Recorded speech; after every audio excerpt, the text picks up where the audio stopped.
À 6000 km de la métropole, l'île de Saint-Barthélemy est l'une des plus secrètes au monde. Un joyau des Antilles avec 14 plages de rêve, des hôtels 5 étoiles en bord de mer et des centaines de villas de luxe disponibles à la location. Ce petit bout de France est protégé du tourisme de masse. Pour s'y rendre, pas d'aéroport international, la piste d'atterrissage est trop courte pour les gros avions, il faut emprunter un petit appareil. Bienvenue à Saint-Barthélemy, on commence le paradis. En haute saison, le port de Gustavia accueille les plus gros yachts du monde. Saint-Barth, c'est un havre de paix sans histoire, où milliardaires et insulaires coulent des jours heureux. Tout cela, c'était avant la tempête du siècle. Les Antilles françaises, placées en catégorie 5, la plus élevée, Saint-Barth et Saint-Martin notamment, sont dans l'œil du cyclone Irma, cyclone qui se rapproche. Le 6 septembre 2017, le destin de Saint-Barth bascule. L'ouragan Irma, classé en catégorie 5, se dirige tout droit vers les Caraïbes. Il frappe de plein fouet les côtes de la petite île française. Sur ces images amateurs, filmées par des résidents, les rafales de vent sont terrifiantes. Elles dépassent les 300 km/h. Des vagues de plusieurs mètres de haut s'abattent sur le littoral.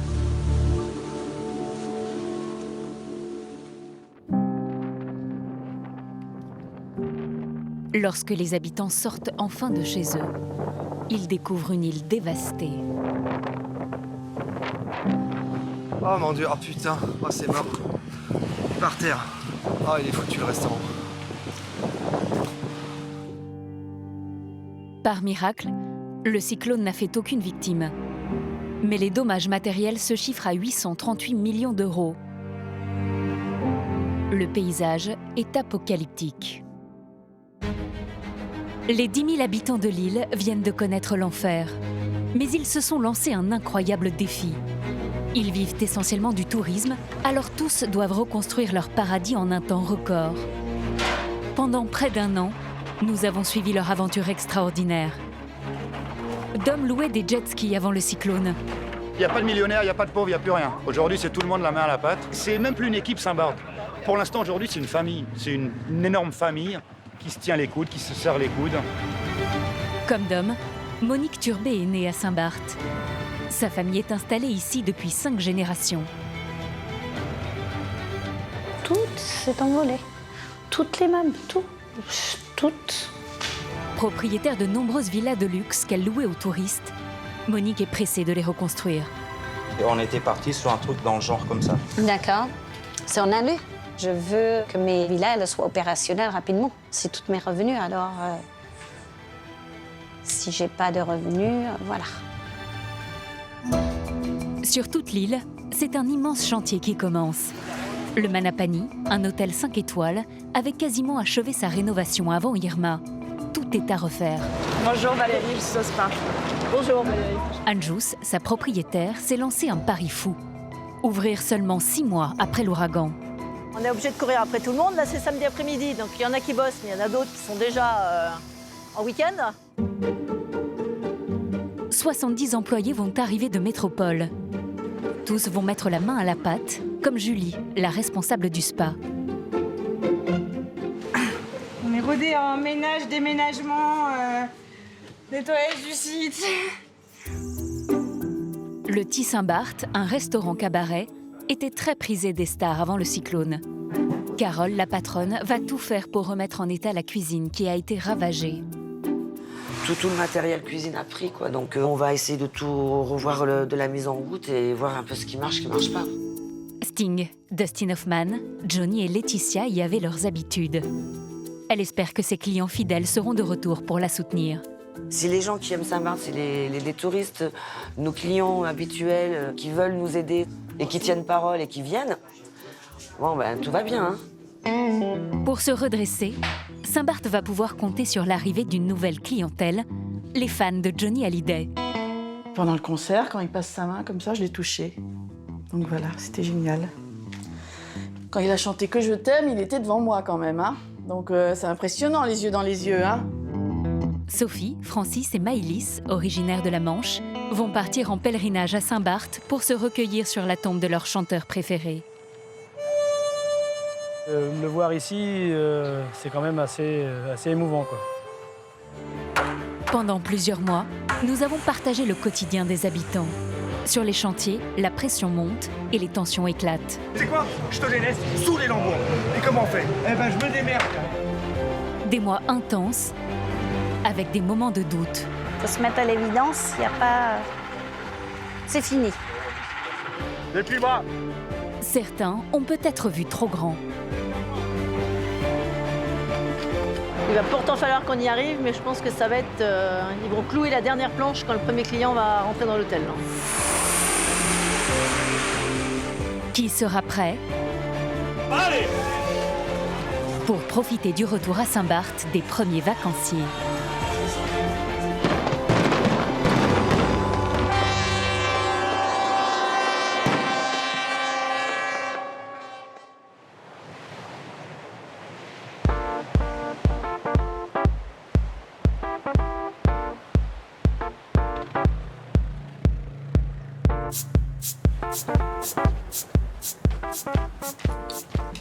À Corps-au-Sol, Dom, le loueur de jet-ski de l'île, pensait avoir mis ses machines à l'abri à l'approche d'Irma.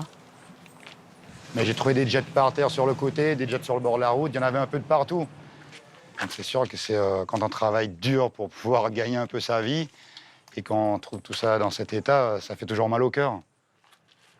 Sur ces 12 jets, Dom a dû en envoyer 3 à la casse, et les autres nécessitent des réparations. Un coût financier très dur. C'est ma vie, et j'ai ma vie, tous mes sous, ils sont là, en fait. Tous mes sous, ils sont dans les jet skis. Quand on banque, il est très... Sur une petite machine, on est à 9 000 $, 10 000 $. Sur une grosse machine, on va jusqu'à 15 000 $. Donc, c'est beaucoup d'argent.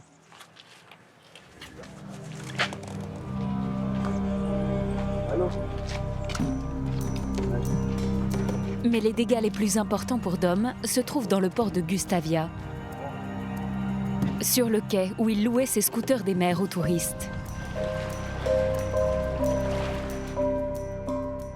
Malheureusement, la houle, elle est passée au-dessus, elle a tout arraché, tout ce qui est deck. Ça a ramené les rochers.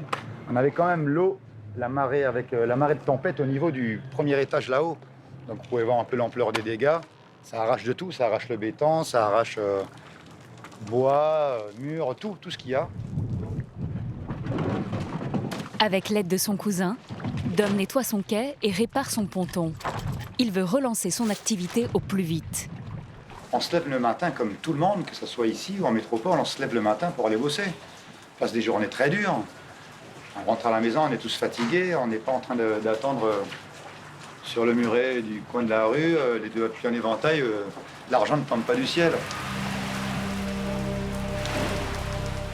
Dom espère un retour rapide des vacanciers. Sur l'île, 4000 maisons sont sinistrées. En bord de mer, mais aussi sur les hauteurs.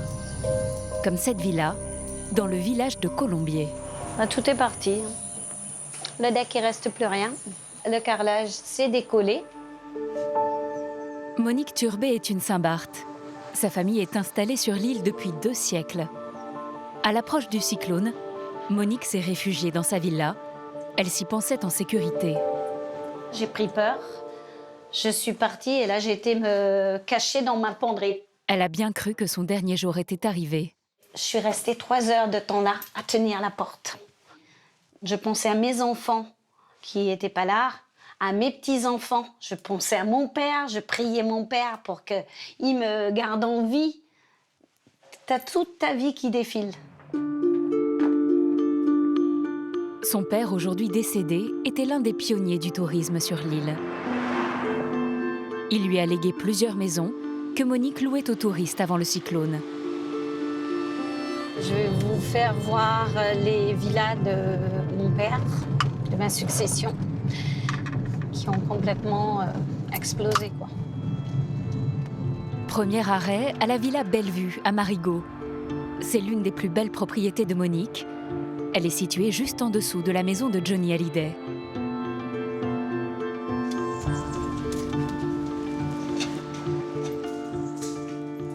Voilà l'état de la chambre.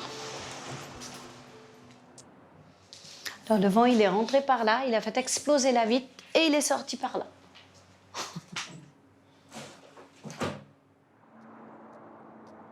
Cette maison était louée jusqu'à 30 000 € la semaine en haute saison. Voilà à quoi elle ressemblait avant le cyclone. Un gigantesque salon ouvert sur la piscine, 5 chambres avec vue sur mer et une salle de cinéma au sous-sol.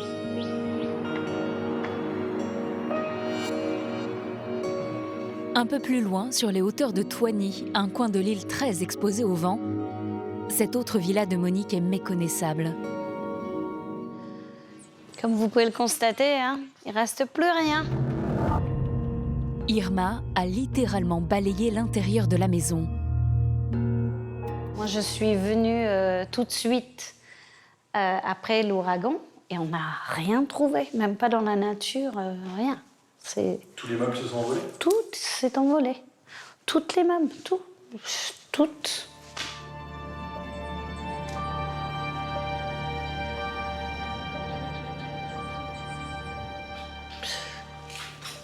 Ça me brise le cœur.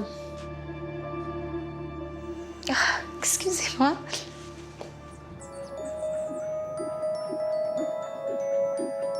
Pour relouer ces villas le plus rapidement possible, Monique va devoir engager des travaux très coûteux.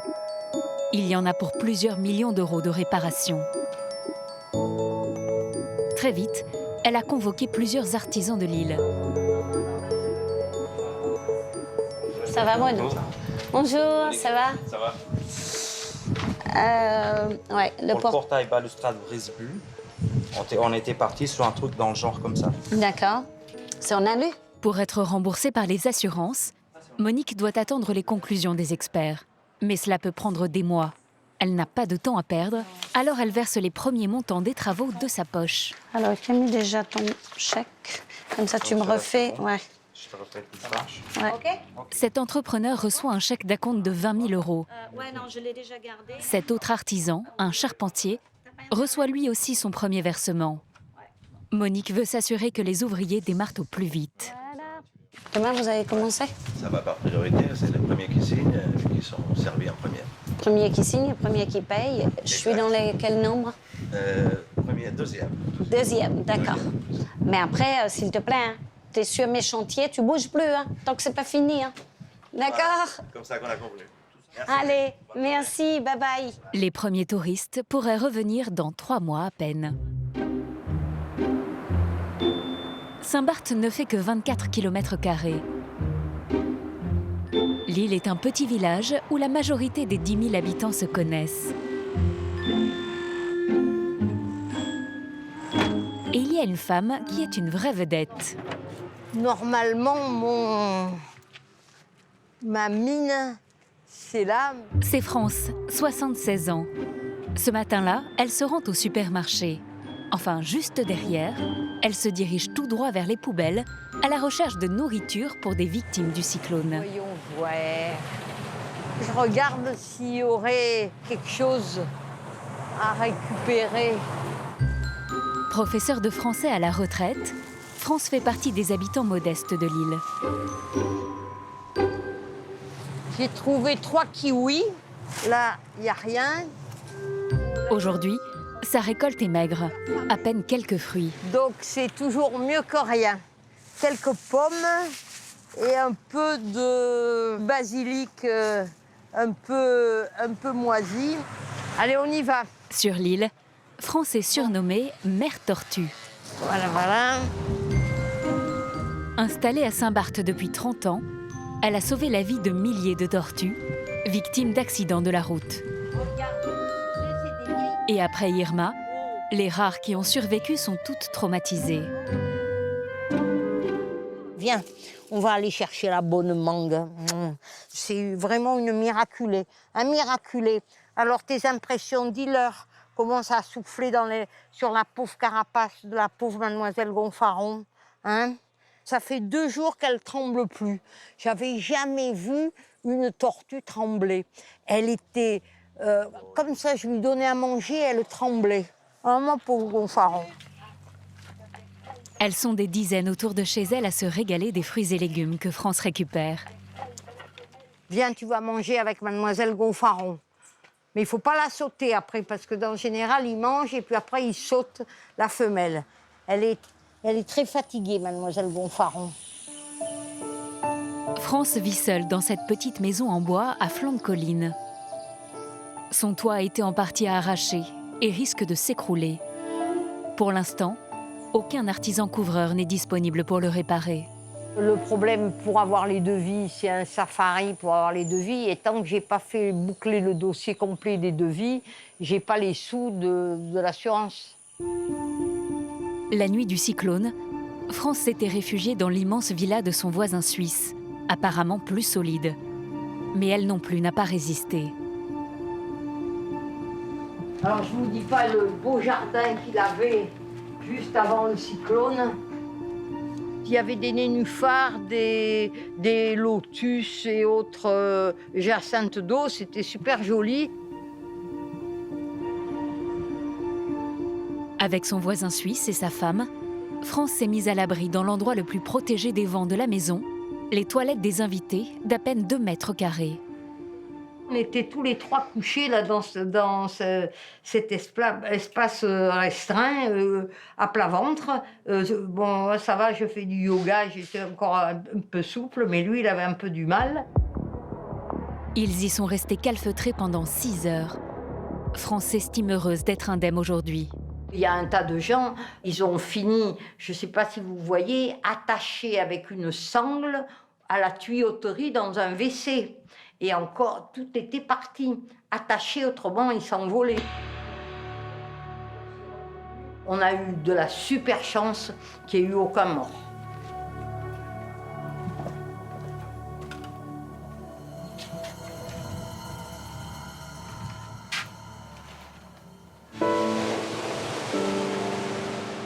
Avant d'espérer revoir les touristes fréquenter leur plage sublime, les habitants de Saint-Barth vont devoir leur redonner un coup d'éclat. Depuis le cyclone, la mer rejette toutes sortes de débris sur les plages. Les palmiers sont pliés ou ont été arrachés par les vagues. À Corosol, un ancien village de pêcheurs, avec ses maisons créoles traditionnelles, le littoral a beaucoup souffert. C'est ici qu'habite Dom, le loueur de jet ski, à l'étage de cette maison. T'as pris le sucre, Greg? Il est très attaché à son lieu de naissance. C'est ma petite plage où j'ai grandi, où je suis né les pieds dans l'eau ici. Donc depuis tout petit, c'est mon terrain de jeu quand j'étais tout petit. La pêche, la baignade avec les copains. Pendant Irma, des vagues impressionnantes ont frappé le rivage et ont laissé place à la désolation.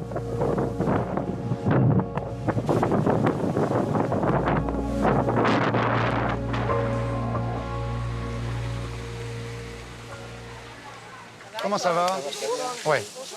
À 8 h ce dimanche matin, Dom a lancé un appel sur les réseaux sociaux pour nettoyer la plage. Ils sont une 50aine à avoir répondu malgré la chaleur accablante. Des barmen, des employés d'EDF ou encore des infirmiers.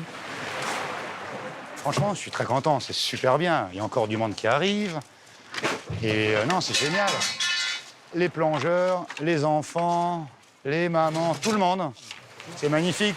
On oublie la fatigue, on fait le maximum, on se reposera plus tard. Donc c'est vraiment top.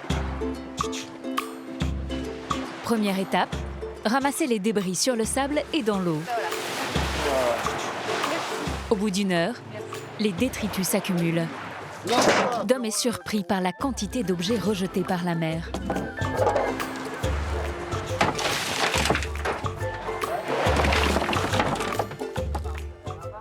Oh, là, il y a tout, hein. Les panneaux qu'il y avait pour les interdictions sur les plages. Il y a des bouts de volets, les fameux anticyclones, volets anticycloniques. Mais il y a un peu de tout, en fait. Hein. Faites commenter une quincaillerie. À 10 h, c'est le casse-croûte pour tous les travailleurs. Il est offert par la tante de Dom. Vous avez des petites galettes à grignoter, si vous voulez. Il y a des galettes à grignoter, si vous voulez. Et puis l'occasion de manger des petites galettes Saint-Barth. C'est pour encourager tout le monde, pour leur dire merci d'être venus nettoyer la plage de Corosol. Et voilà, une petite collation. Ça nous fait plaisir. Ça va tout droit au cœur. Ça passe bien. Ça, c'est notre pain des cyclones. C'est ce qu'on fait en fait quand il y a des cyclones. Pour être sûr d'avoir du pain pendant une semaine. C'est vrai en plus, ouais, ça se garde, c'est super bon. Ça sent bon, c'est un bon pain.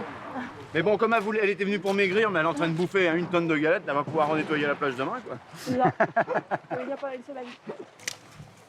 Pour filtrer le sable de la plage, Dom s'est mis en tête de fabriquer un tamis avec les moyens du bord. C'est au minimum et on s'est dit, avant d'aller acheter des tamis qui nous coûtent je ne sais pas combien, parce que ce n'est pas donné ici dans les quincailleries, on va essayer de trouver une solution pour s'en fabriquer un. Tamis maison, quoi. Tout le sable de la plage est passé au peigne fin. Objectif, retirer les bouts de ferraille, de verre et de bois pour éviter que les futurs baigneurs se blessent. Tu vois, on s'est foutu de la gueule de mon tamis, finalement...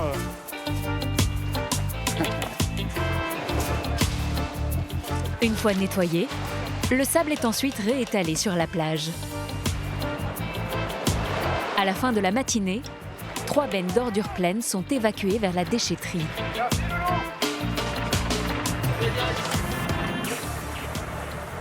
Je crois que la plage de Corosol n'aura jamais été aussi belle. Madame Irma nous a pas laissé de chance, alors maintenant, ça sera la première vraie baignade détente, en toute sécurité, plus de débris dans l'eau.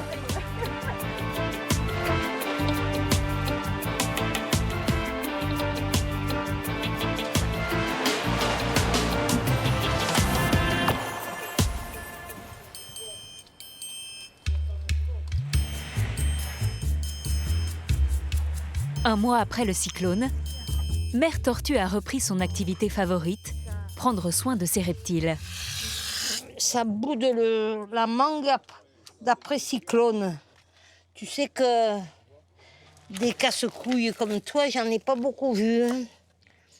C'est de la tortue trop gâtée. Hein? Pense à toutes les tortues qui ont été mangées dans le monde et toi on te donne à manger, t'es pas encore content. Pauvre tortue qui finissent en colombo. Hein? En 4 semaines, les choses n'ont pas beaucoup avancé sur sa maison. France n'a toujours pas de toit.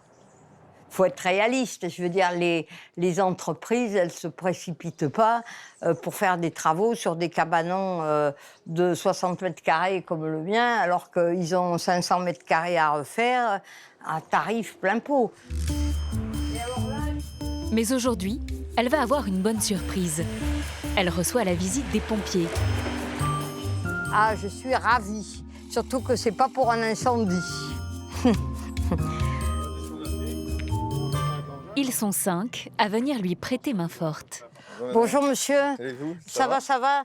Mère Tortue, elle a fait venir pour un devis le charpentier, mais il m'a dit qu'il n'avait pas le temps pour mettre une bâche.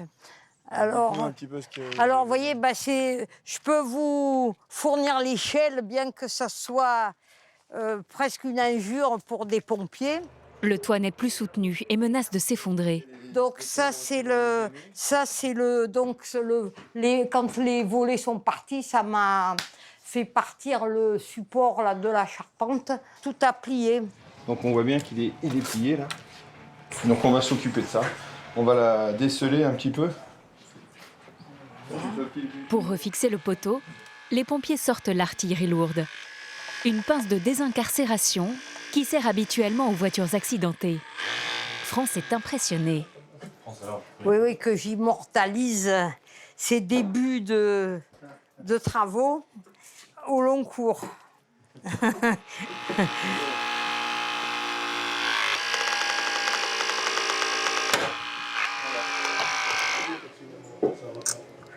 Et pour mon 12e cyclone, j'ai droit aux pompiers. C'est quand même une prime. On s'aperçoit que ça a vachement gonflé le bois là. France tient absolument à participer aux opérations. Elle prête sa masse et son escabeau aux pompiers.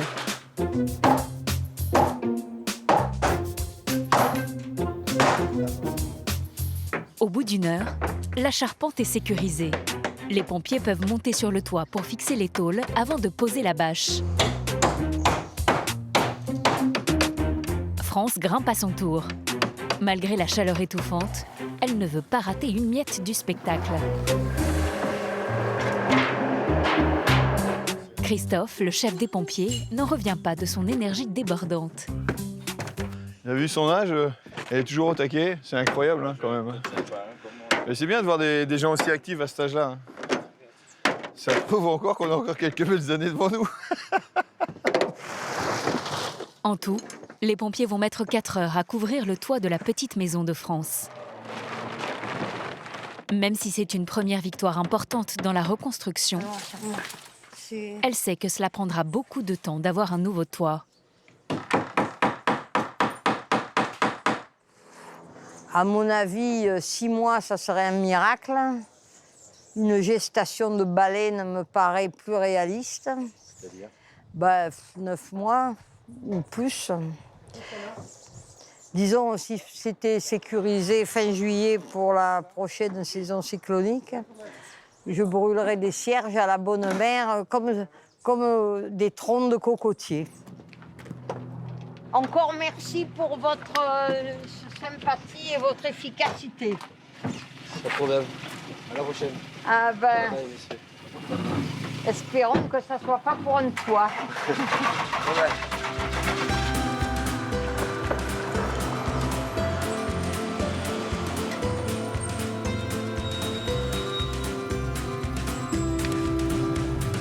Monique, la propriétaire des villas de luxe, espère terminer ses rénovations bien plus tôt. Comme chaque jour, elle fait le tour de ses chantiers.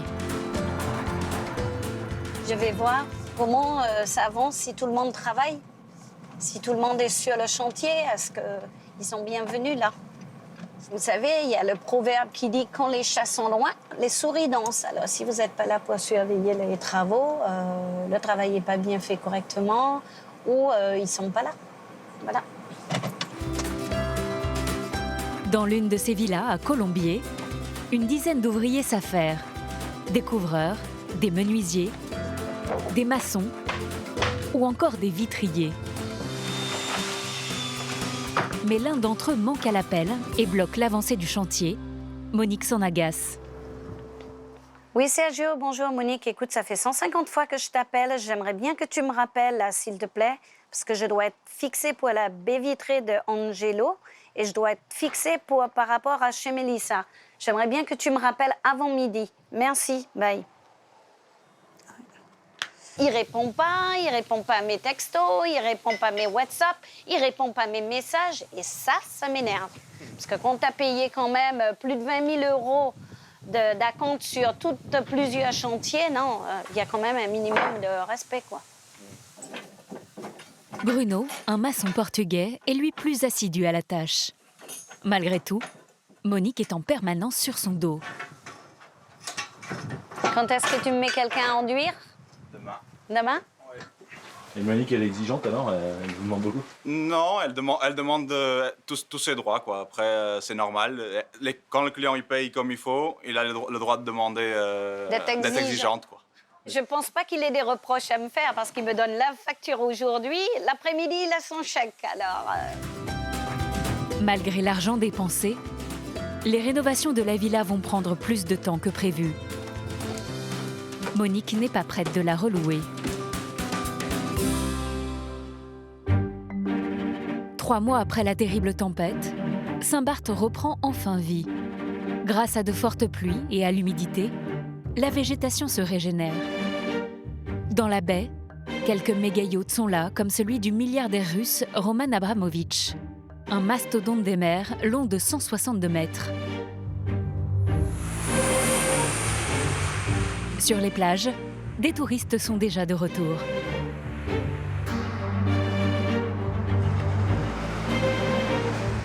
Certains petits hôtels ont rouvert et quelques villas de luxe sont déjà prêtes à accueillir des vacanciers. Comme ici, à Petit Cul-de-Sac, un coin sauvage de l'île. Cette villa se loue 120 000 € la semaine en haute saison. Elle a déjà été rénovée. Seul le jardin nécessite encore quelques améliorations.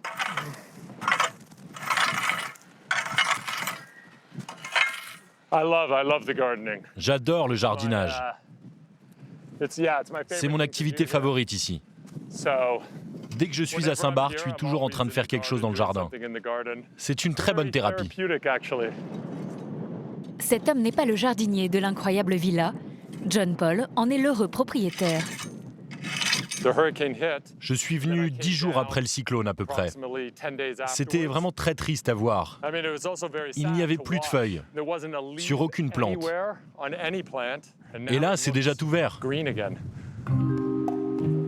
John Paul est ici en vacances avec sa fille. Ce Canadien a fait fortune dans la finance à New York. Il y a 10 ans, il a racheté ce terrain de 3 hectares pour y construire la maison de ses rêves. Il en est très fier.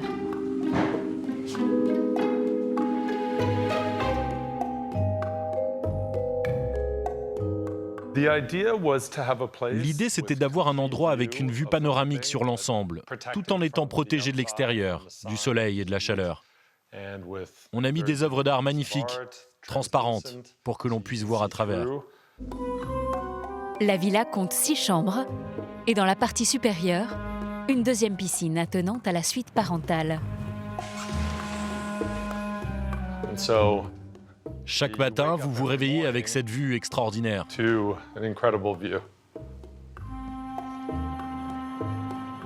Pour avoir encore plus de tranquillité, John Paul a récemment acheté le terrain de ses voisins qui s'étend jusqu'à la mer. C'est fabuleux de posséder cet endroit un peu à l'écart de tout, avec un accès facile à la mer. En fait, on n'a pas l'impression d'être à Saint-Barth ici. On est un peu seul au monde. Il y a juste quelques chèvres et moi. John Paul apprécie de ne pas avoir de voisins, mais il aime recevoir. Pour le déjeuner, il a invité des amis qui habitent sur l'île et a fait appel à Mattia, un chef privé italien. Au menu, des langoustes pêchées le matin même,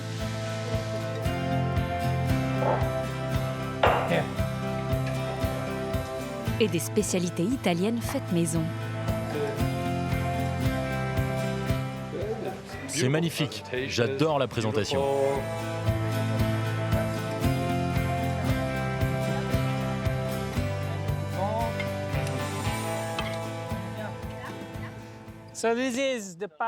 Voilà les pâtes maison, faites par vos filles. Merci Mattia, vraiment, merci beaucoup. Bon appétit. C'est délicieux. C'est vraiment très très bon, c'est parfait. Après le déjeuner, John Paul emmène l'un de ses invités dans son endroit préféré pour aller se baigner, juste en contrebas de sa somptueuse villa. J'y vais à chacun de mes séjours. C'est une chance d'avoir un accès direct à cet endroit magique.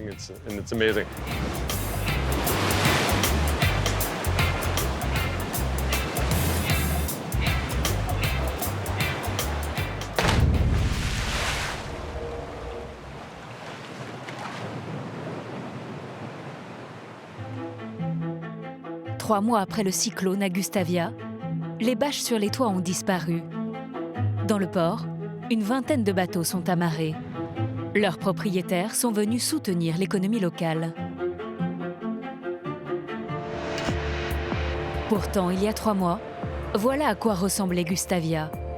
L'ouragan avait saccagé les boutiques de luxe et les rues commerçantes. Tout était désert. Aujourd'hui, c'est un nouveau départ pour les commerçants. Comme Eric, le patron d'une épicerie de luxe. Il y a des clients un petit peu ce matin. Bonjour mes amis, comment ça va? Bonjour patron. Ça va? Ça va? Sa boutique regorge de produits d'exception. Caviar, miel aux truffes et aux paillettes d'or, ou encore vinaigre balsamique sans temps d'âge, à 995 € les 50 ml. Comment ça va mon ami? Les habitués sont bien revenus. Comment ça va? Tu t'es agrandi? Tu parles de mon tour de taille ou du magasin? Ouais, j'essayais d'être gentil. Mais maintenant que tu me le dis, c'est vrai que tu es bien portant. Merci. La majorité des clients d'Eric sont des chefs cuisiniers qui travaillent sur des yachts. Leurs patrons sont très exigeants. Ils cherchent des produits rares. Regarde, attrape-moi ce yuzu. Il est frais. Il arrive tout droit du Japon. Un agrume japonais au prix exorbitant. 9 € pièce. Mais c'est exceptionnel. Dans les réfrigérateurs, l'une des viandes les plus chères au monde qui arrive elle aussi du Japon. de la viande des grisons de Kobe. Ça vaut 300 € le kilo. Les gens rafalent ici. Oui, c'est agréable pour des belles assiettes. Un simple saucisson au Beaufort de Savoie coûte 39 €. Les tomates se vendent quant à elles 59 € le kilo. Alors chez Eric, les additions atteignent rapidement 4 chiffres.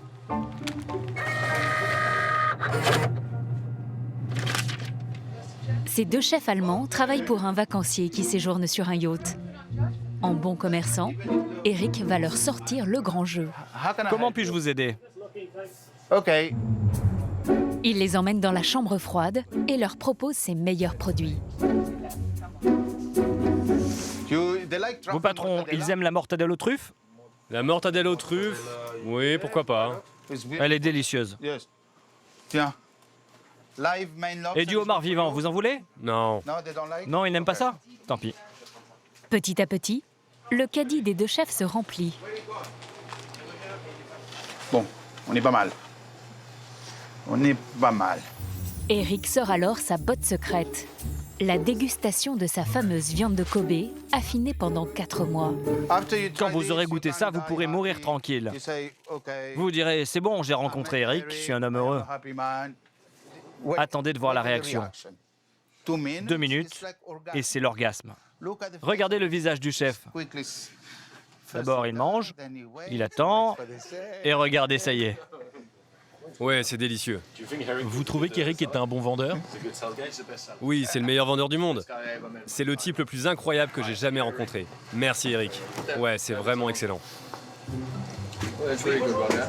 Hein? Il n'est que 9 h du matin, mais pour vendre ses produits, Eric est prêt à tout faire goûter aux deux chefs, même son caviar. I love this one. J'adore celui-là. Le grain est parfait. Il a une très belle couleur. Bon, maintenant je l'ai ouvert, vous devez le manger. Ça se marie très très bien avec une pomme de terre ou avec un œuf. Pas trop pour moi, je suis allergique. Quoi, t'es allergique au caviar? C'est parfait. Il est pas trop salé. Quel est le prix? Il est là le prix. C'est un bon prix. C'est le prix au kilo? Non, pour 250 grammes. La boîte de 250 grammes est à 900 €. Les deux chefs vont en prendre 3. En tout, l'addition s'élève à plus de 5 400 €. Si vous pouviez revenir tous les jours, ça nous aiderait beaucoup. Thank you guys. À bientôt les gars. Au revoir. À la prochaine. Merci. Ça c'est fini, ça c'est fini. Pendant ce temps, à la Pointe-Milou, la survie d'un établissement est en jeu, le Thy-Saint-Barth. C'est le haut lieu de la fête sur l'île. Il a rouvert il y a peu. On la met à la place là, on redescend et on redescend la grosse. Ou alors on met la rouge. Carole, la patronne, est stressée. Voilà, vas-y, amène-la moi. Avant de descendre, je veux juste regarder. Je veux juste regarder si je peux la mettre ici parce que... Ce soir, c'est complet, mais des clients continuent d'appeler. Ce sont des touristes fortunés qui, malgré le cyclone, sont revenus sur l'île. Ils tiennent à soutenir Carole. Après des mois de fermeture et un trou dans la caisse, elle ne veut refuser personne. Si je mets 7, si je mets 7, on met 7 là-bas. Ok, on rajoute 7 là-bas. On les met, on va lui dire oui. Voilà. Là, on va lui dire oui. Écoute, on dirait. Non, mais c'est cool. Vaut mieux ça que les gens qui annulent. Tu vois, vaut mieux qu'il y ait plus qu'on annule. Donc on va jamais dire non. Attends. Là, faut pas se louper là. Carole est originaire de Tahiti. Lorsqu'elle est arrivée à Saint-Barth, il y a 22 ans, elle a craqué pour cet établissement, qui n'est alors qu'un snack fréquenté par des ouvriers. Personne ne croyait que j'allais réussir ici parce que j'étais excentrée, j'étais à la Pointe-Milou. Enfin, il fallait vraiment trouver, il faut vraiment trouver pour venir ici. Enfin, on me donnait pas un copec. Quand j'ai demandé même des associés ou des gens pour me suivre dans mon affaire, j'ai trouvé personne. Hein. Aujourd'hui, le Thy-Saint-Barth est le repère des grandes fortunes et des stars de toute la planète.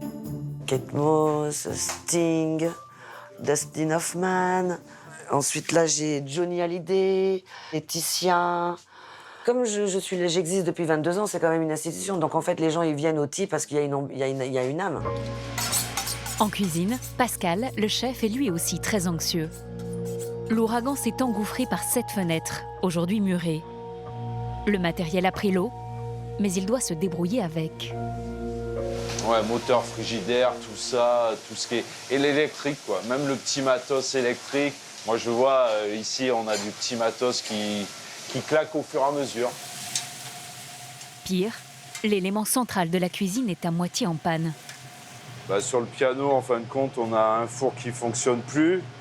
Après, on a un feu pareil. Bah, le truc, bah, il est tellement grippé, on ne peut plus le faire fonctionner. Bah, les plaques de cuisson, pareil, bah, elles ont pris l'eau. Ils sont en train de partir en barigoule. Voilà. Heureusement, pour Carole et son équipe, le trésor du Thie Saint-Barth est intact. C'est la cave à vin. Yessine, le sommelier, prépare les bouteilles qui vont être consommées ce soir. Non, ça c'est un coffre-fort, ça.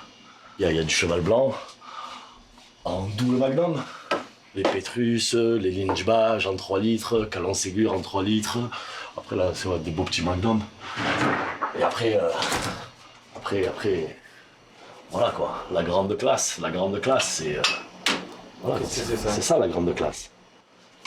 La grande classe, c'est ça. Le domaine de la Romanée Conti, Yvonne Romanée. Ça vaut combien ces bouteilles-là?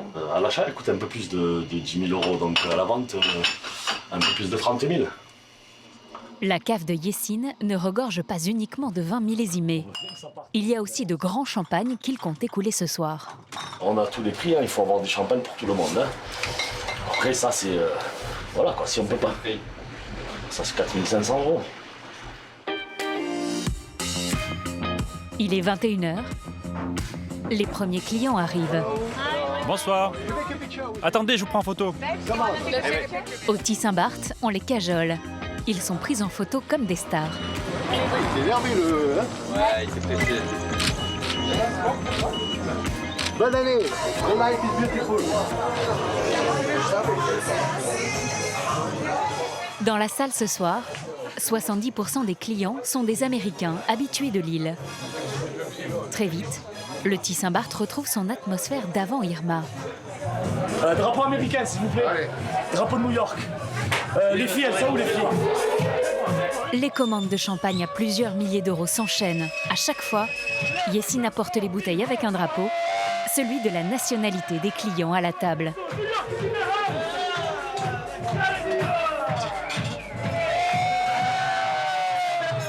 Ces New-Yorkais sont venus soutenir Carole après l'ouragan. Je voulais vraiment venir cette année pour soutenir les gens de l'île, célébrer la vie, être ensemble, qu'ils me racontent ce qu'ils ont vécu. Apparemment, ça a été très difficile. Être à leur côté, c'est vraiment important pour moi. À la table d'à côté, ce sont des Californiens. Et ils ont une manière bien à eux de témoigner leur solidarité aux victimes d'Irma. Comme tu peux le voir ce soir, il y a vraiment des bouteilles de champagne et tout. Des gens, ils le font vraiment par solidarité. Ils veulent vraiment nous faire plaisir et nous soutenir. Parce que avec l'argent qu'on va gagner ce soir, il va falloir qu'on tienne quelques mois. Nous sommes le 31 décembre, il est minuit. Carole vient remercier ses généreux bienfaiteurs.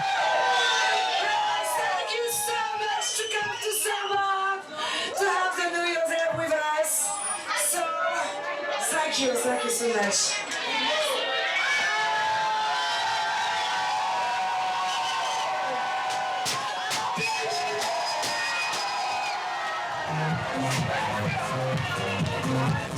La fête se poursuivra jusqu'à tard dans la nuit, dans une ambiance survoltée.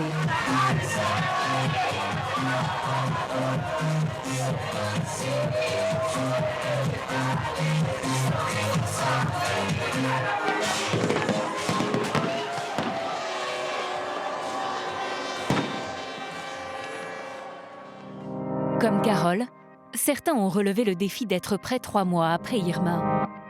Mais pour d'autres, il y a encore fort à faire. Tous les hôtels 5 étoiles de l'île ont souffert du cyclone. Voici ce qu'il reste du Barthélemy. L'Eden Rock, dans la baie de Saint-Jean, et le Cheval Blanc à Flamand ont tous entamé de lourds travaux. Ils vont rester fermés plus d'1 an. Mais dans la baie voisine, sur la plage de l'Anse-des-Cailles, l'hôtel Manapani espère rouvrir en un temps record, dans 2 mois. Une femme d'affaires avait investi 80 millions d'euros pour racheter et rénover ce 5 étoiles en bord de plage. Les travaux étaient quasiment terminés avant Irma. Il faut tout reprendre à zéro. À 2 mois de l'ouverture, le site n'est qu'un vaste chantier. Pour gagner cette course contre la montre, la propriétaire mobilise une centaine d'ouvriers.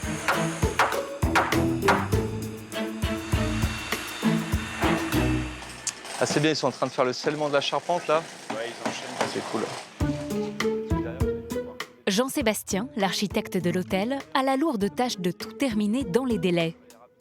Il a quitté Paris pour s'installer à Saint-Barth à plein temps.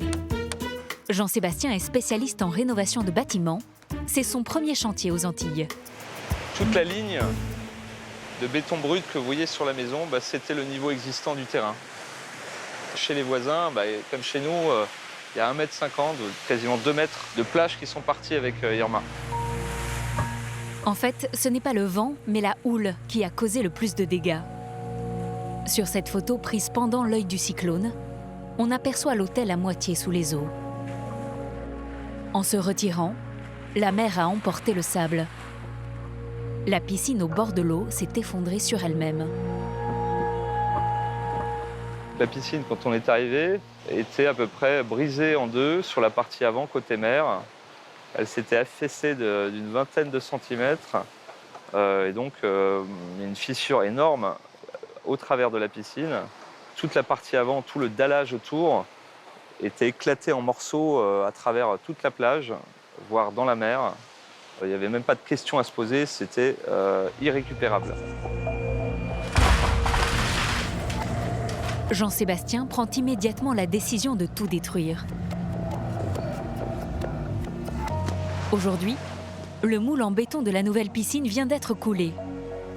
S'il est impensable d'ouvrir un hôtel 5 étoiles sans piscine, c'est pareil pour le spa. D'autant qu'ici, il se trouve à un endroit stratégique. C'est un bâtiment qui est à l'entrée du site, donc il est quand même inimaginable que les clients arrivent et voient un chantier pareil au milieu de l'hôtel. Le spa, ultra luxueux, aura 5 cabines de massage avec vue imprenable sur la mer et une piscine à débordement. Le problème, c'est que tout prend du retard. Quand on regarde l'aspect du chantier aujourd'hui, ça peut faire peur, il nous reste 2 mois, mais c'est l'objectif. Vous êtes confiant? Oui, on peut dire ça. Jean-Sébastien prend conscience qu'il s'est lancé dans un pari complètement fou. La pression va encore monter d'un cran pour ses chefs d'équipe. Il va falloir plus qu'accélérer. Enfin voilà, je sais très bien que tout le monde donne beaucoup depuis le début sur le chantier. Maintenant, il va falloir encore mettre un coup de collier supplémentaire. S'il y a des choses qu'on n'arrive pas à faire, il faut qu'on arrive à les cibler et à faire ce qui est essentiel aujourd'hui avant l'ouverture pour que la clientèle qui va arriver le 12 mars, aujourd'hui on ne peut plus revenir en arrière, découvre un hôtel qui lui paraisse globalement fini. Le temps presse, car David, le directeur, a déjà des réservations de clients. Tu les as toutes rentrées, c'est bon, c'est alimenté? Là, je suis en train de les attribuer parce qu'ils t'ont demandé des catégories bien spécifiques. Ok. On a fait le choix d'ouvrir sur une période de haute saison. C'est un choix qui nous met la pression, mais c'est très motivant. C'est une espèce d'adrénaline qu'on va chercher quand on fait des fois des sports extrêmes, ce genre de choses. Ben voilà, nous, c'est l'adrénaline du premier jour. Mais quelques jours plus tard, sur le chantier, le message de Jean-Sébastien semble n'avoir eu aucun effet sur certains ouvriers. Ils partent assez tôt quand même, je trouve, les charpentiers là, quoi, sur 112. L'architecte s'en agace auprès de Vincent, son collègue. Et des peintres, t'en as combien sur le site là? Tu vois? Peintres, Un peintre. Quand est-ce qu'il a dit qu'il renforçait? Le 12. Vienne en 4. Un seul peintre pour une trentaine de bâtiments. Et dans les chambres, d'autres corps de métier n'ont pas beaucoup avancé. Là, évidemment, c'est important parce que c'est des cottages du haut du site, donc ils sont quand même dans les catégories les plus chères, hein, et les plus importants, on va dire, en termes de prestations, et qui sont aujourd'hui les moins avancés dans notre chantier. Donc il nous reste l'électricité, la plomberie, tous les réseaux techniques qui sont en attente dans le cottage. Jean-Sébastien va devoir mettre les bouchées doubles, car dans un mois, la propriétaire de l'hôtel vient inspecter le chantier.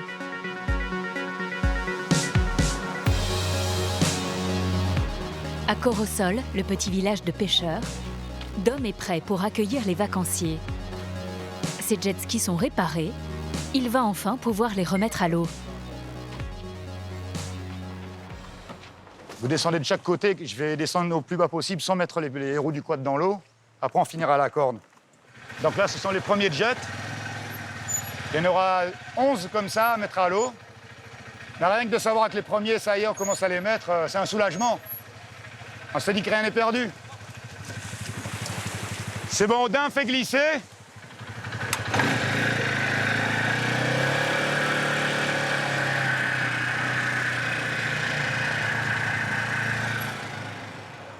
Au port de Gustavia, il a finalement aménagé son ponton tant bien que mal.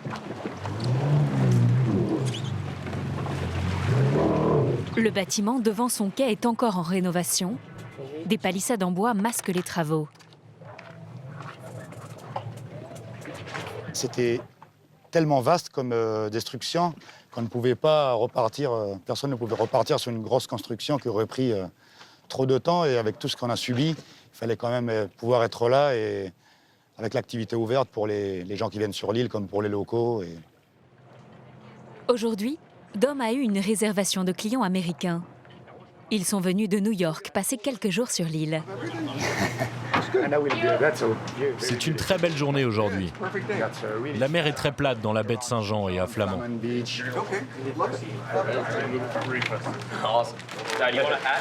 Ces New-Yorkais découvrent Saint-Barth pour la première fois. Et d'après eux, c'est comme s'il n'y avait jamais eu Irma. C'est la première fois que nous venons ici. Le temps est merveilleux, les gens très accueillants, la nourriture délicieuse. On dort pas loin de la plage. Que demander de plus? Allez, c'est parti. On va foncer.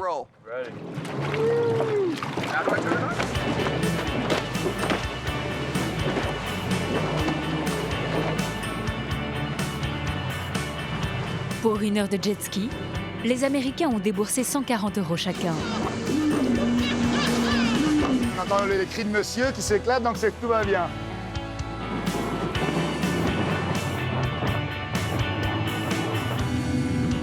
Au milieu de la balade, Dom reçoit un coup de téléphone. Ok, je serai au port à 2h30.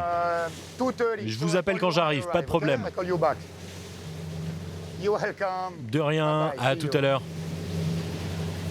Des clients? Oui, des clients pour faire du jet ski encore cet après-midi. Donc c'est sympa. Le chiffre d'affaires de Dom a baissé de 40% avec Irma. Mais l'activité touristique est bien repartie.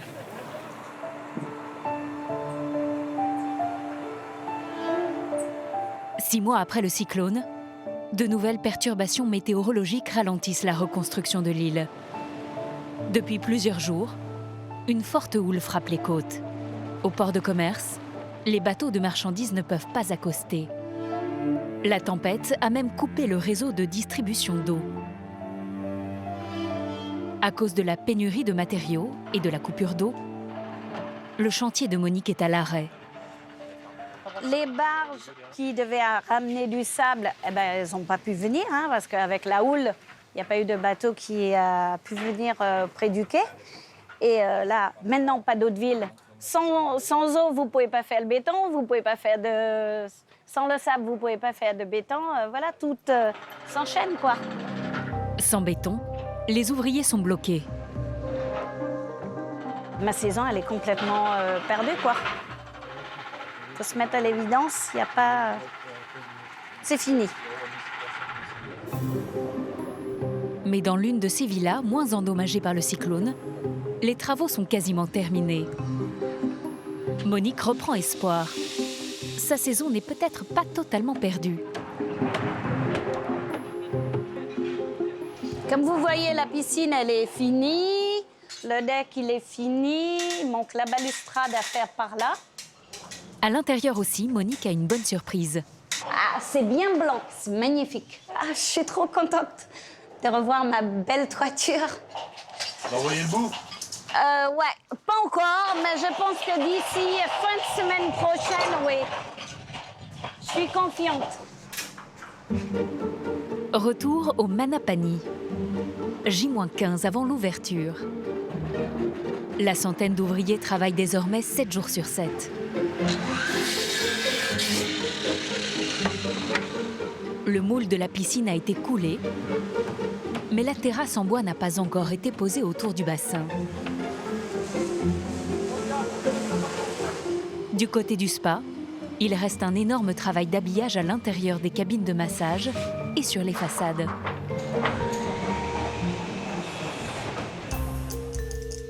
Jean-Sébastien, l'architecte, est harcelé par les artisans en permanence. Je peux rien passer encore, c'est pas des coffres. Oui, je vais aller le mettre au bureau. 4 tuyaux qui ont été installés devant les caissettes. Ouais. Sèche encore, les sels chimiques, Côté réception, ça fait 10-15 jours que c'est écoulé. On va le faire. Tout le monde est tendu, car la propriétaire de l'hôtel arrive dans 24 heures. Ça génère un stress pour tout le monde, hein. Même les entreprises et les ouvriers s'en rendent compte. Ils savent très bien, le message passe vite, que la propriétaire arrive, hein, qu'il faut que le chantier soit nickel et qu'elle perçoive une avancée importante depuis son dernier séjour. Jean-Sébastien va pouvoir compter sur des renforts. Les employés de l'hôtel recrutés pour la plupart en métropole sont arrivés il y a 2 jours. Cuisiniers, femmes de chambre, masseuses, David le directeur motive les troupes. Bon allez, bienvenue à tout le monde. J'espère que tout le monde a bien dormi. Je vous le dis tout de suite, attendez-vous à ce que je vous vois tous les matins à 8h30. Dans un premier temps, après ce sera un peu plus tôt. D'abord parce que j'ai plaisir à vous voir. Et je vous rappelle que j'ai passé 6 mois tout seul, donc le fait d'être entouré, ça me fait du bien. Il les réquisitionne même sur le chantier. Pendant les 2 dernières semaines, jusqu'à l'ouverture, tous vont devoir changer de métier sans rechigner. Vous allez aujourd'hui travailler sur quelque chose qui n'est pas votre cœur de métier, le nettoyage. Mais on doit donner autant de cœur et de passion à ce qu'on fait que quand on fait son job. Bon courage et bonne journée. Merci.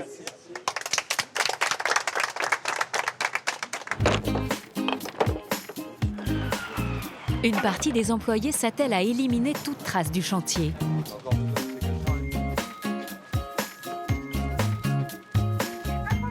Les autres déballent le mobilier et l'installent dans les chambres. Comme Julie, la manageuse du spa.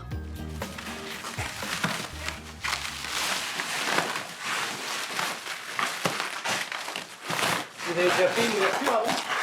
Non, moi c'est ma première ouverture, comme c'est le cas pour pas mal d'entre nous. Mais pour beaucoup, ouais, c'est vrai. Mais voilà, on savait pas trop on savait pas trop à quoi s'attendre. On nous avait dit oui, bon, il y aura des petites choses à porter, à installer, tout le monde va participer. Mais voilà, on s'attendait pas du tout à ça. Là, c'est vraiment, c'est incroyable, quoi. Mais c'est super. Ah oui, c'est sportif. Par contre, c'est très physique, mais c'est super. Là, c'est vrai que l'avantage qu'on a, c'est d'être service mélangé. Là, on a le spa, là, on a un équipier, housekeeping, voiturier bagagiste, on a la réception qui bosse avec nous. C'est vrai que ça permet de créer une vraie cohésion d'équipe et d'avoir cet esprit d'ouverture et d'équipe d'hôtel. En fait. On est vraiment un groupe et on est tous ensemble. Vas-y, je sais. Costaud.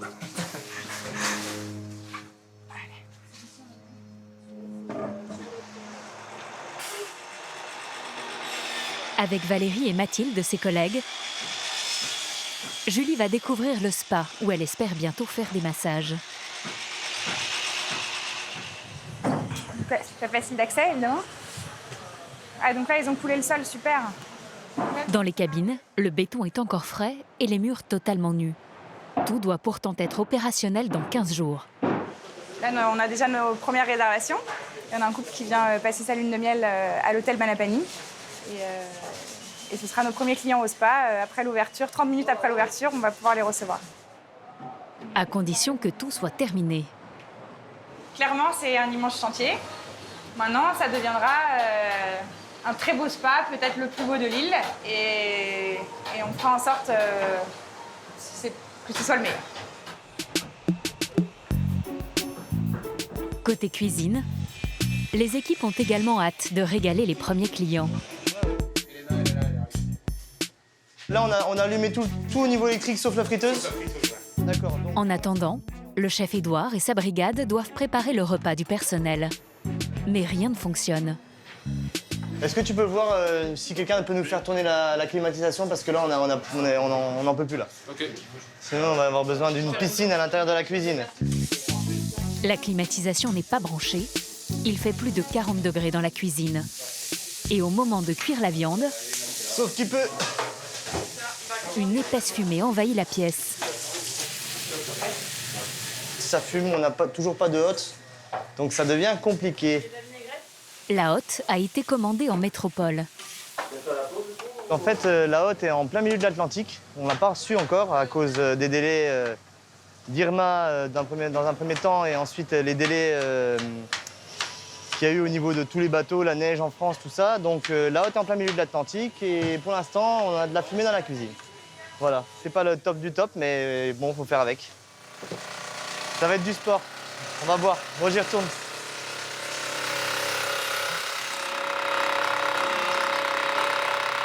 Édouard va devoir être patient avant de travailler dans de bonnes conditions. À l'autre bout de l'hôtel, dans cette maison rouge, c'est l'effervescence. Une dizaine de petites mains à faire. La propriétaire doit s'y installer dans quelques heures. Elle est très exigeante et va inspecter les moindres détails.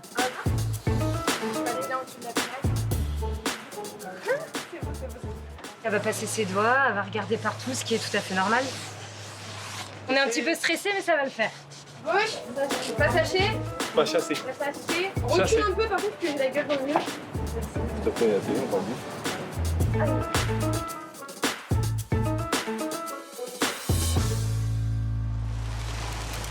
Le lendemain, pendant que les ouvriers coulent le béton sur les routes, pour les employés, c'est l'heure des présentations avec la propriétaire. Oui, réceptionniste. Bonjour Valérie, je sauce pas. Bonjour Valérie, enchantée. Bonjour Alexandra. Anjou et sa famille sont à la tête d'une fortune estimée à 200 millions d'euros. Elle possède un groupe d'assurance et s'est diversifiée dans l'hôtellerie. Elle a déjà 6 hôtels de luxe en métropole. L'hôtel Manapani, ça a été un des fleurons de l'île il y a 35 ans et la vie a fait qu'il s'est dégradé, qu'il a perdu son image, mais son nom est encore connu. Et donc là, on rouvre dans 10 jours, on nous attend et là, on ne va pas avoir 3 ou 4 fois l'occasion de montrer qui on est et ce qu'on sait faire. Et c'est toujours difficile sur une ouverture parce qu'il y a forcément du rodage et il y aura forcément des choses qui ne vont pas fonctionner. Vous allez les voir, il ne faut pas que les clients les voient. Ok, alors du sourire, de la joie de vivre. Allez, souris, hein, parce que passez une bonne journée. On va booster le chantier, il faut motiver tout le monde, ils sont fatigués, il fait chaud. Mais bon, il y a quand même l'excitation du premier client. On a des clients de 13, donc on n'a pas le choix. On doit être prêt et on sera. D'un pas décidé, Anjou démarre son inspection du chantier. Très vite, elle s'agace du manque d'organisation.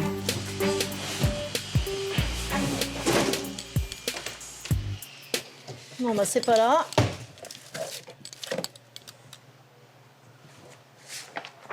Je sais pas où ils ont mis ces plaques. Oui, Clément, désolé, mais il n'y a rien dans la salle de réunion, là, je les trouve pas. Hein. Bah, non, mais moi, j'en sais rien, j'en ai besoin, là. Hein. Non, mais d'accord, mais qui est-ce qui est responsable de ça? Ok, vous m'appelez, hein, merci. Qu'est-ce que vous cherchez, là?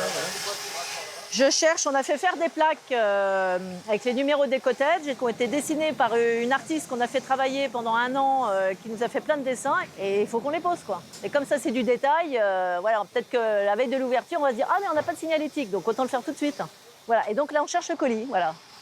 Ça, c'est courir après tout le monde. Voilà, on est obligé de courir après tout le monde. Là, c'est samedi après-midi, donc il y en a qui bossent, mais il y en a d'autres qui sont déjà en week-end, hein, alors qu'on a 10 jours d'ouverture. C'est un petit peu agaçant quand même. C'est tout.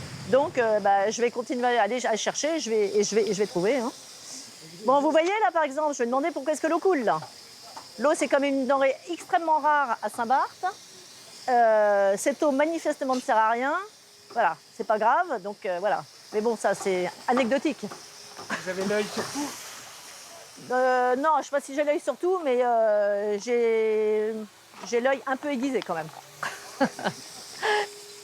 Bon, je continue, ils vont me rappeler là. Un peu plus loin, dans la réception de l'hôtel, son œil aiguisé va encore frapper. Regardez là, c'était protégé pourtant là. Là.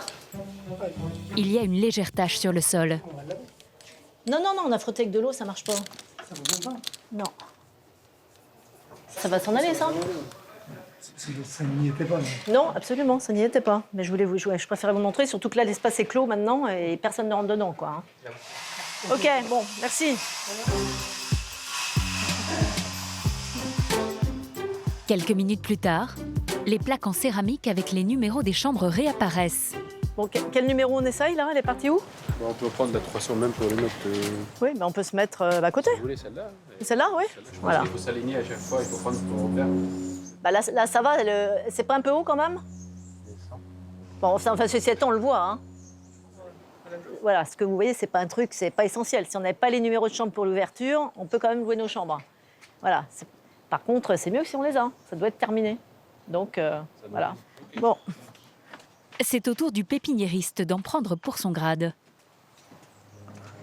Là, eh bien, vous voyez ces magnifiques bougainvilliers qui ont donc beaucoup souffert en attente d'être replantés, parce qu'ils ne pouvaient pas planter parce que c'était encore un bazar, là. Et quand j'ai vu ça, je lui ai dit que c'était pas la peine qu'il perde son temps à planter ça, parce que ça ressemble à rien quand même, hein, on est d'accord? Et il me dit, non, non, vous verrez, dans une semaine, ils seront tout verts. Voilà. Donc je lui dis que s'ils n'étaient pas tout verts dans une semaine, il enlevait tout, il en replantait des frais. Malgré son côté un peu râleur, Anjous reste confiante pour l'ouverture de l'hôtel dans 10 jours. Je suis une éternelle optimiste. Et vous allez voir, ça va le faire. Non, non, ça va fonctionner. Ça va fonctionner. Comme je le disais tout à l'heure, il y a des choses qui ne seront pas réglées. Mais les clients ne les verra pas forcément. Je pense même qu'ils ne les verra pas. Nous, on saura. Mais ça va être notre rôle de les enchanter pour que, voilà, que leur esprit soit peut-être pas sur le détail qui ne va pas encore être complètement au point. À plus tard. Allez, voilà, on y va. À cause d'Irma, faute d'hôtels ouverts ou de villas haut de gamme disponibles, de nombreux vacanciers fortunés ont déserté Saint-Barth. Mais le décès de Johnny Hallyday pourrait bien y relancer le tourisme. Le rocker est inhumé sur l'île qu'il aimait tant. Il y venait en vacances dans sa villa de Marigot, avec sa femme Laetitia et ses 2 filles, Jade et Joy. À 6000 km des Antilles, le petit village de Fontenay, dans la Manche. Sophie et sa fille Maïlis préparent leurs valises. Il faudra qu'on mette... Enfin ça, tu peux le fermer. Sophie est assistante familiale. Dans quelques heures, elle s'envole avec son mari et sa fille vers une destination qui lui semblait inaccessible il y a encore quelques semaines. Donc ça aussi, je prends ça. Saint-Barth. Et nous, on va là. À l'Anse des Flamands. Le cimetière de Johnny, c'est là. Sa maison, c'est là. Et voilà.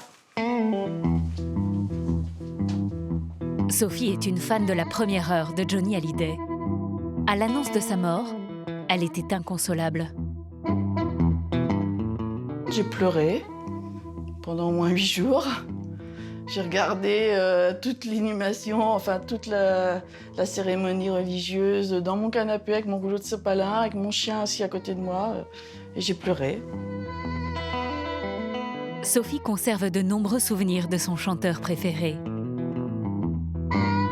Et une brève rencontre, un soir de concert, l'a marquée à vie.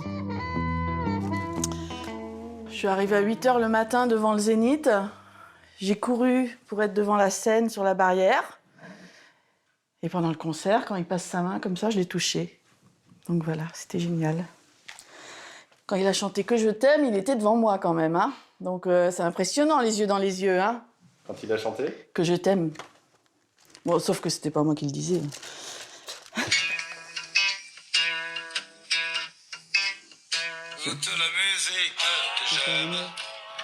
C'est la base, c'est Johnny, c'est ça. C'est Elvis, les mains noires.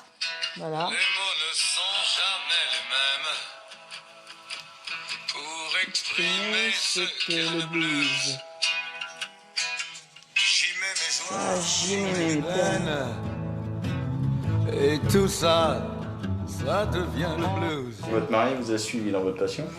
Oui, bah forcément, il écoute Johnny quand j'écoute Johnny, parce que... Il n'a pas le choix. Il n'a pas le choix. Je chanterai toujours. Il y a longtemps sur des guitares. Francis, le mari de Sophie, est éleveur de porcs et de bovins. Il gagne 1 000 € par mois, alors c'est sa femme qui paie le voyage pour toute la famille. Tiens mon Gigi. Alors, t'es enfin levé? Oh bah oui. On va Et après, vraiment enlever la cote et les bottes? Ouais. Adieu veaux, vaches, cochons? Ouais, ouais. Non, pas adieu quand même. Une bonne semaine, ce sera pas mal déjà. Qui te dit qu'on va pas trouver une petite villa sympa à Saint-Barth et qu'on va pas rester là-bas? Tu vas peut-être avoir. Lors de son voyage, Sophie veut transmettre un message à la veuve du chanteur. Voilà. Donc voilà, j'écris une petite lettre à Laetitia. Et qu'est-ce que vous racontez dans cette lettre? Mais elle n'est pas finie. Vous la finirez là-bas? Je la finirai là-bas, donc je vous le dirai là-bas. Voilà. Prêt pour le départ? Prêt pour le départ. Hop, nickel. Bisous. Bisous. Prenez des belles photos. Oui, bien sûr. Après 24 heures de voyage, la famille s'approche du but. Claquettes et chemises à fleurs, ils ont déjà enfilé la panoplie Saint-Barth. Leur hôtel se trouve dans la baie des Flamands. Il a bien tenu face à Irma. Il était ouvert 2 semaines après. Si, vue mer. Je vous en prie, après. Merci. Le budget de la famille est un peu serré, alors ils vont dormir à 3 dans la même chambre. Pour l'avion, l'hôtel et la location de voiture, ils ont déboursé 6 000 € en tout. Tout est parti, j'ai plus d'économies. Voilà, mes économies sont finies. Mais bon. Pour moi, c'est un budget que je ne me serais pas permis si mon épouse n'avait pas la chance d'avoir un travail un peu plus rémunérateur que le mien, c'est sûr. Ça fait 22 ans que je suis installé sur mon exploitation, mais là, c'est vraiment la première fois où... On prend une semaine l'hiver. Super. Ah, c'est beau. La vue, c'est magnifique. Ah ouais. La vue est magnifique. Ouais, très joli. Ça doit vous changer de la Normandie, là. Ah, ça change. Là, c'est clair. Oh, t'as vu, il y a des rouleaux, c'est génial.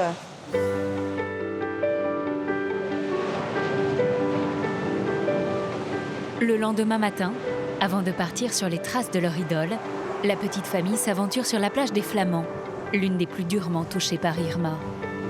Là, à mon avis, oui, ça a dû souffrir beaucoup quand même. Oui, regarde. Francis ne se doutait pas des ravages du cyclone sur le littoral. T'as vu, tout est tombé là. Pour eux, ça a dû être vraiment un moment difficile à vivre. Et j'imagine que c'est encore difficile pour eux aujourd'hui, mais... Et là, vous pensez que c'était quoi avant? Vous pensez que c'était comment cet endroit avant? Mais j'imagine, oui, un hôtel de luxe, vu sur la mer, sans doute un hôtel de luxe, oui. Difficile de se rendre compte aujourd'hui, vu l'ampleur des dégâts. Bah, ça devait forcément être magnifique. Face à la mer, il y avait effectivement un hôtel 5 étoiles, le Cheval Blanc. Sur la plage, palmiers et bougainvilliers masquaient les villas de luxe. La végétation a entièrement disparu. Dans quelques heures, les fans iront se recueillir sur la tombe de leur chanteur préféré. À Colombier, la villa de Monique est enfin terminée. Elle a fait venir un photographe pour la remettre en location sur son site. Et c'est d'ici, là, avec cet angle-là. Toi, là, bah ouais, là, t'as pas le pied de moi. Pour elle, c'est un soulagement. Elle est terminée, enfin. Ça a été dur, ça n'a pas été facile, mais bon, je suis contente. Ça encourage, quoi. Il y a le sourire qui revient un peu. Oui, ben, il y a eu tellement de larmes que voilà. C'est bien d'avoir le sourire, quoi. Je suis vraiment contente du résultat. Tout est prêt pour accueillir les premiers clients, même le livre d'or. Il est un peu abîmé, mais il a pris Irma. Quand tout a explosé, il a été mouillé, voilà. Mais bon, je ne veux pas le jeter, je suis nostalgique, je le garde. Oui, je le garde. Sur 5 villas sinistrées, Vos souvenirs, quoi. cette maison est la première de Monique à être réparée.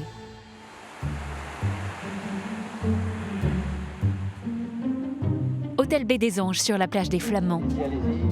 Francis, Sophie et Maëlys s'approchent du but.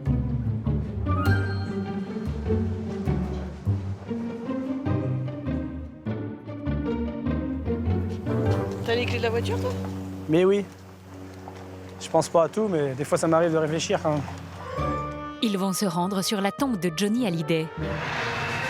Bon, tu vas m'indiquer? Droit. D'accord.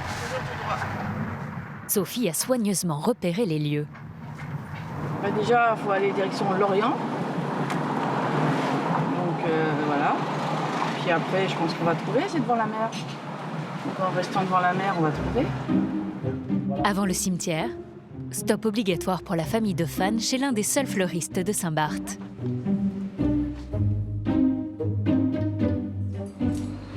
Messieurs, dames. Je voudrais acheter, je sais pas, une chose pour mettre sur la tomate.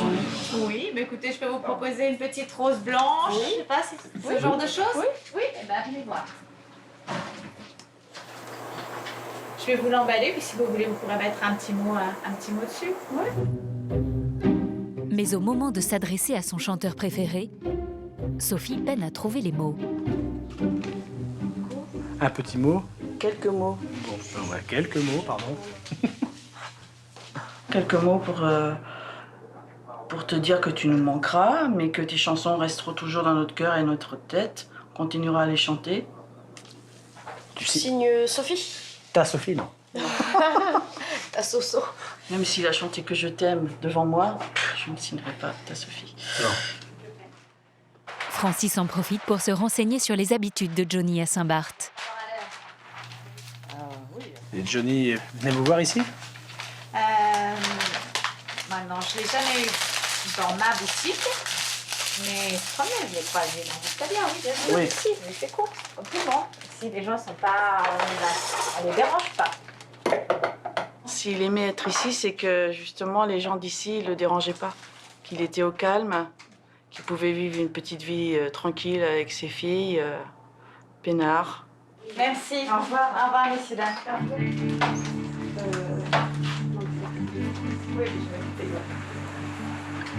Johnny repose à Lorient, un ancien village de pêcheurs. Un cimetière paisible en bord de mer, avec des tombes blanches très fleuries.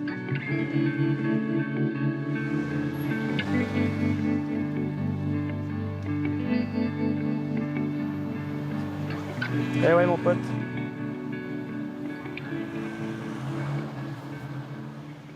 Là, on réalise qu'il est là, quoi. Oui. C'est ça, il est là, en dessous, là.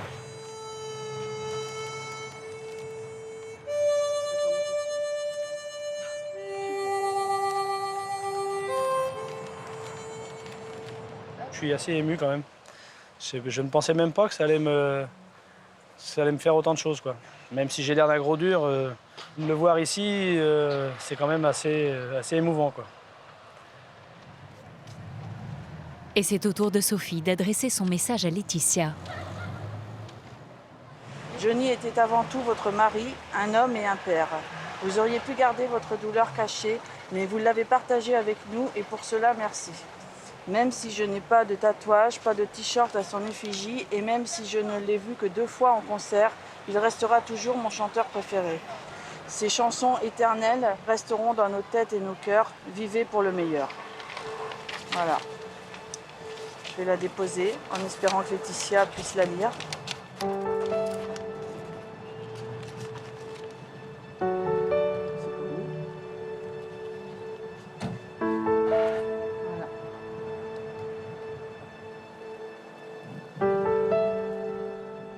Bouge-toi les oreilles, n'écoute pas les ragots. Repose-toi bien. Profite du soleil. Continue à reposer en paix. C'est comme s'ils nous disaient au revoir. Ouais. C'est sympa.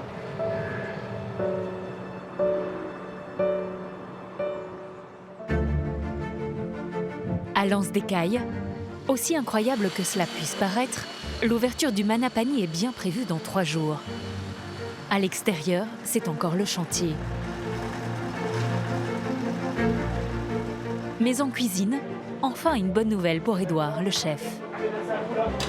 Allez, passez-moi vite un coup là-dessus, s'il vous plaît.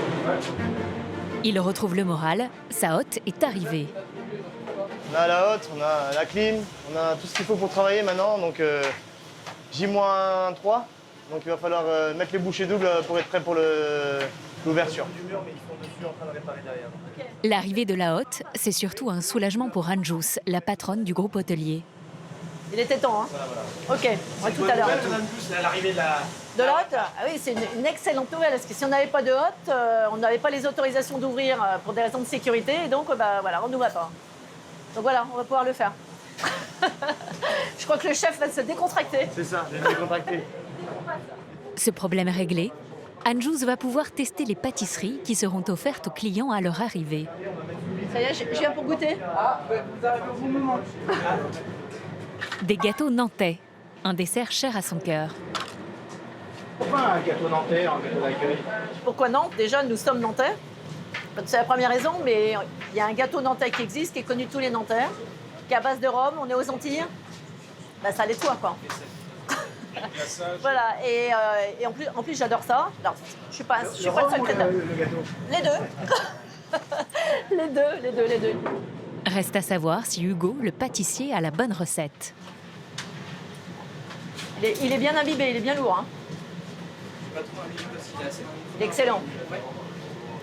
Non, vous pouvez y aller là. C'est vrai?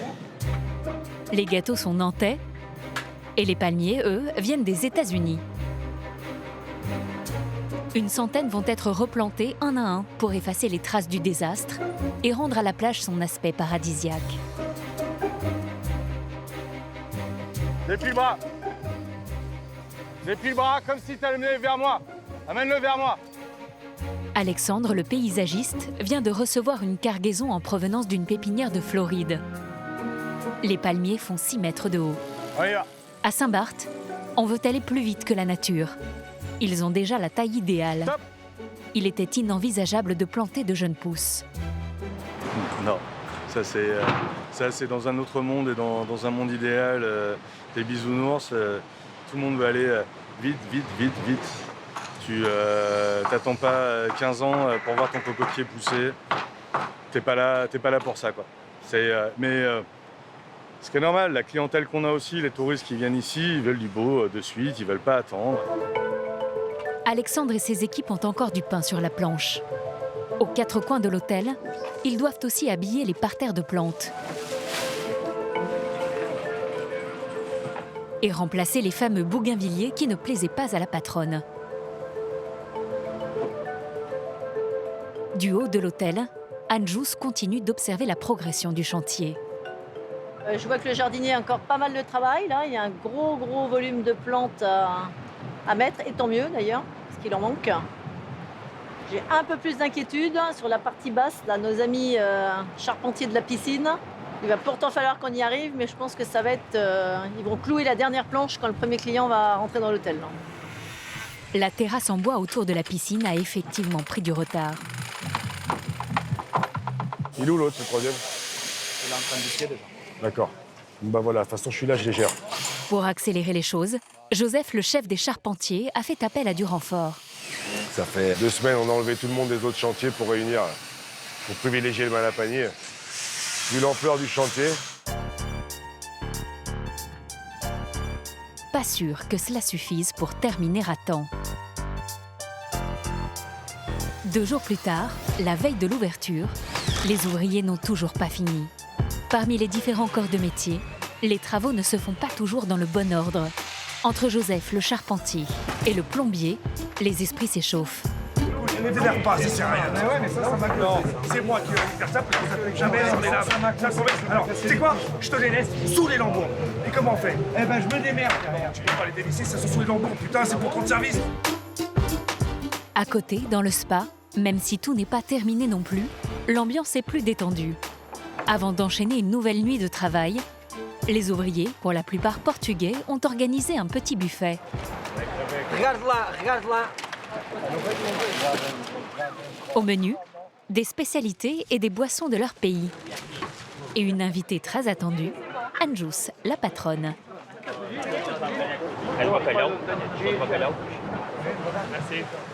Bravo à tous, hein. Mais ils étaient incontournables et exceptionnels. Sans eux, on n'y serait pas arrivé. Je vous présente le patron. Paolo, non, ils ont fait un travail remarquable. En béton, en bois, en tout. Ils ont toujours une solution à tout. Ils travaillent tous les jours, la nuit, le dimanche. On ne serait pas là sans eux aujourd'hui. Hein. Oui, avec plaisir. Mais la fête sera de courte durée. Les ouvriers portugais vont travailler jusqu'à tard dans la nuit.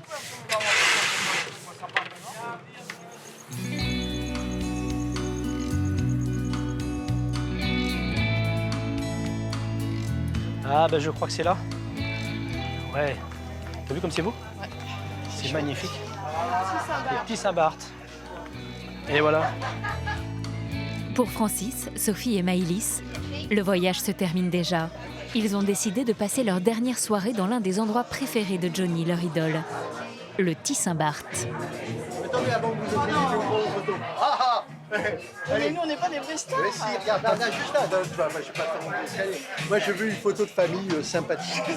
Ah oui, ça, sympathique et heureux. Allez, allez, allez. Allez, rock'n'roll. La famille ne s'attendait pas à la spécialité maison, l'accueil façon VIP, qui plaît beaucoup à Francis. Presque l'impression d'être une star, ouais, ça change un peu quoi. Mais bon. Eh, mais tu sais, ceux qui ne nous connaissent pas, ils peuvent croire comme une star. Je ne pense pas. Bonsoir. Bienvenue au Saint-Barth. Merci beaucoup. Carole, la patronne qui connaissait bien Johnny, chouchoute les fans. Voilà, mais si vous voulez, vous allez visiter un petit peu? Oui, je vais vous montrer si vous voulez. J'avais.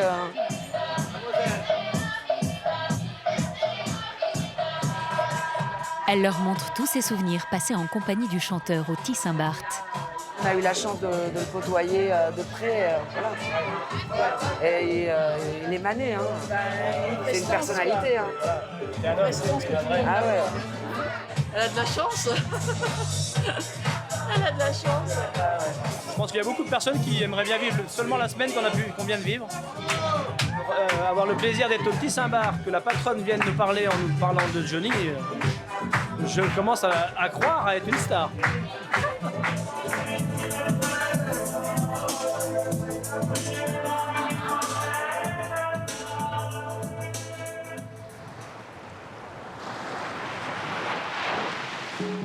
7h du matin, au Manapani, c'est le jour J. Sur la plage, les transats viennent tout juste d'être installés. Dans les cottages, les chambres sont enfin prêtes pour accueillir les premiers clients. Mais du côté du spa, c'est plus inquiétant. Il n'est pas terminé. Julie est en plein nettoyage. Avance encore. Avance encore. Voilà, top. Le paysagiste positionne encore quelques palmiers sur la plage. Autour de la piscine, les charpentiers finissent de clouer et de poncer les dernières planches de la terrasse. Le restaurant, lui, est en place et reçoit ses premiers clients quelques heures plus tard pour le déjeuner. Ça marche, un poule de cuisson, un poulet mariné, un poulet enfant. Oui. Édouard, le chef, est satisfait. Premier vrai service. 40 couverts à midi. On est confiant. Ok, on envoie table 10. Même s'il reste quelques finitions, Anjus est heureuse d'avoir réussi son pari fou, ouvrir son hôtel 6 mois après Irma. Bon, c'est pas tout à fait fignolé encore, ça va se faire, mais comme en général, les ouvertures, tout n'est pas fini, puisque si on met pas une date butoir, en fait, c'est jamais fini. C'était extrêmement fatigant. très stressant, quelques nuits blanches. Là, je pense que je vais pouvoir souffler un peu maintenant. Mais bon, c'est pas qu'on a gagné notre challenge.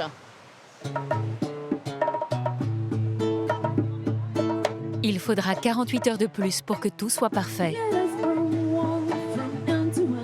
Les vacanciers sont à milieu de s'imaginer que l'hôtel était encore en chantier 2 jours plus tôt. Paradisiaque. Très détendant, vraiment c'est reposant. Très calme, hyper végétalisé, vraiment un bonheur. J'adore. Au spa aussi, les clients sont conquis. Vraiment très bien fait. Extraordinaire. Vraiment relaxant. Le Manapani est l'un des premiers 5 étoiles à rouvrir. Il faudra attendre la fin de l'année pour que les autres palaces accueillent des clients et que Saint-Barth retrouve enfin toute sa splendeur.